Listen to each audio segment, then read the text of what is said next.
lang sa art jam. Tayo ng mga artist. Forma. Sukat.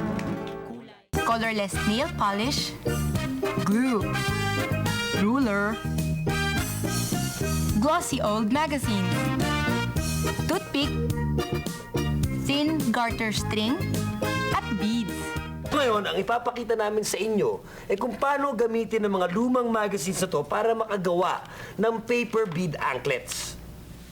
Simpleng-simple lang ito. Markahan nyo ang magkabilang dulo ng page ng tig 1 cm. Tapos, gumamit ng ruler at gumuhit ng linya mula sa corner ng page sa baba hanggang sa 1 cm sa taas. Pantay pantay. Tapos, gumuhit ng linya mula sa taas hanggang sa 2 cm sa baba. Gawin niyo ito pa ulit.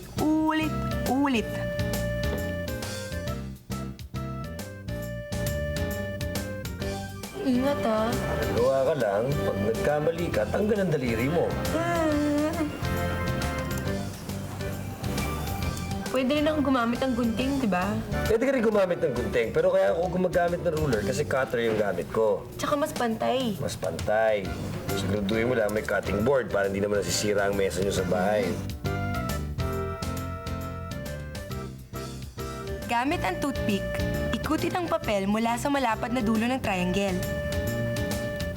Tapos, pag naikot nyo na ng konti, lagyan ng glue.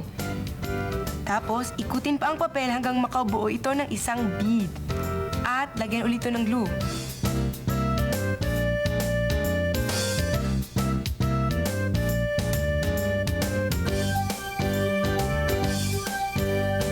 Para maging mas matibay yung paper beads, lagyan ng isang coat ng colorless nail polish. Pwede rin kayong gumamit ng glittered nail polish, kamukha ng ginagamit ko. Tapos, itusok nyo ang toothpick sa styrofoam na baso para matuyo ang nail polish. Pwede nyo nang tanggalin ang toothpick. Kumuha kayo ng maraming ganito. Kung mapapansin nyo, mas maganda lumalabas ang mga beads pag makulay ang papel na ginagamit nyo. Tapos, kumuha ng garter, pwede nyo nang itusok yung beads. Pwede gumamit ng glass o plastic beads. Ako glass, paper, tas plastic. Maganda yung alternate mo para maganda ang design.